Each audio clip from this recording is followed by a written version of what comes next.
आखिर क्यों पहले पहाड़ों पर इस तरह के मिट्टी पत्थर और लकड़ियों के घर बनते थे? सीमेंट के घरों को ज्यादा तवज्जो पहाड़ों में पहले क्यों नहीं दी जाती थी? इन सब के पीछे एक बड़ी वजह है जो आपको हैरान कर देगी। नमस्कार, मेरा नाम है रक्षिता और आप देख रहे हैं खबर उत्तराखंड। अगर मैं आपको आज से 60-70 साल पीछे लेकर चलूं तो उत्तराखंड में शायद इक्का दुक्का ही सीमेंट के घर होंगे, लेकिन आज हर तरफ ईंट पत्थर के मकान आपको देखने मिलेंगे जो आपको आपदा के वक्त ताश के पत्तों की तरह बहते भी दिखाई देंगे। ऐसा नहीं है कि तब आपदाएं नहीं आती थी या उनसे पुराने लकड़ी पत्थर के इन घरों को कोई नुकसान नहीं होता था, लेकिन आज के सीमेंट के घरों के मुकाबले बहुत कम। हैरानी होती है ना ये सोचकर कि तब आखिर वो मिट्टी पत्थर और लकड़ी के बने घर सारी आपदाएं कैसे झेल जाते होंगे। और आज 100 साल के बाद ये घर जो सीमेंट के बने हैं, काफी स्ट्रॉन्ग माने जाते हैं, ये सेफ नहीं है। अब आते हैं अपने पहले सवाल पर कि आखिर पहाड़ों पर पहले इस तरह के मिट्टी पत्थर और लकड़ियों के घर क्यों बनाए जाते होंगे। तो दरअसल हमारे पुरखे पहाड़ों की भौगोलिक स्थिति को अच्छी तरह से समझते थे, इसलिए वो मिट्टी पत्थर और लकड़ियों का इस्तेमाल करके घर बनाते थे। जैसे कोटी बनाल शैली के घर, जिनकी चिनाई में पत्थर और लकड़ी का इस्तेमाल होता था और इनकी छत भी स्लेट से बनाई जाती थी ताकि मकान हल्के रहे। ऐसे मकान भूकंप आने पर सारा शॉक एब्जॉर्ब कर लेते थे और नुकसान काफी कम होता था। ऐसे ही कुआओं और गढ़वाल में भी पत्थर और लकड़ी का इस्तेमाल करके घर बनाए जाते थे, जैसे बाखली है या नौखमिया तिवारी शैली में बने घर।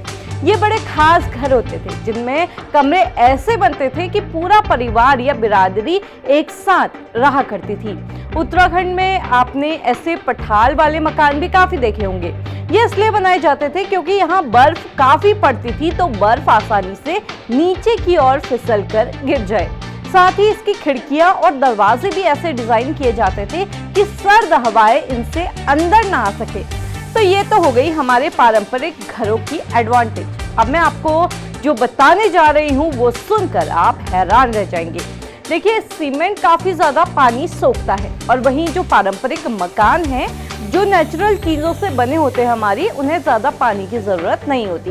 पहाड़ों में बारिश होती है, पाला गिरता है, बर्फ पड़ती है और आपका कंक्रीट का बना घर जो है वो पानी सोखता रहता है। इसलिए आपने देखा होगा कि जो आपके मकान हैं वहाँ पे काफ़ी जल्दी पपड़ी जो है उसकी उखड़ने लगती है, सीलन आ जाती है और घरों में दरारें तक पड़ने लगती हैं।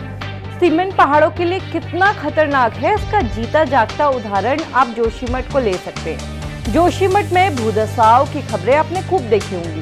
एक्सपर्ट्स की माने तो यहाँ सीमेंट के ऐसे घर बने हैं जिनकी क्वालिटी अच्छी नहीं है। जोशीमठ में पानी की निकासी के भी प्रॉपर इंतजाम नहीं है, जिसकी वजह से यहाँ कंक्रीट से बनी इमारतों ने खूब पानी सोखा और वो भारी होती चली गई, जो जोशीमठ झेल नहीं पाया और धंसना शुरू हो गया।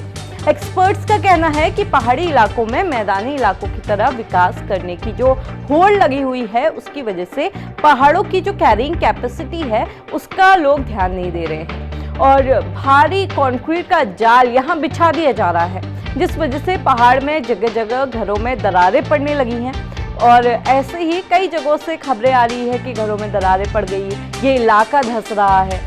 अब आप सोच रहे होंगे कि अगर पुराने घर इतने अच्छे थे तो आज ये पहाड़ों से गायब क्यों होते जा रहे, क्या किसी को इसका एडवांटेज नहीं पता? तो देखिए, ये आपको काफी कम दिखाई देंगे वैसे तो जो पारंपरिक घर है उत्तराखंड में, क्योंकि ये घर या तो पलायन का आज दंश झेल रहे हैं या फिर इन्हें बनाना आज इतना महंगा हो गया है कि लोग चाहकर भी ऐसे घर नहीं बना सकते हैं। इस पारंपरिक घरों को बनाने वाले पुराने जानकार भी आज काफी कम बचे हुए हैं। हालांकि कुछ पुराने घर आज भी हैं जहां लोग रहते भी हैं। सच तो यह है कि हिमालय के लिए कंक्रीट दीमक की तरह है, धीरे धीरे ये पहाड़ों को खोखला करता जा रहा है। जोशीमठ वैसे इसका पहला उदाहरण है, लेकिन आखिरी नहीं। अगर आपके पास पारंपरिक घरों से जुड़ी कोई और कहानी है या फिर सवाल है तो कमेंट करके जरूर बताइएगा।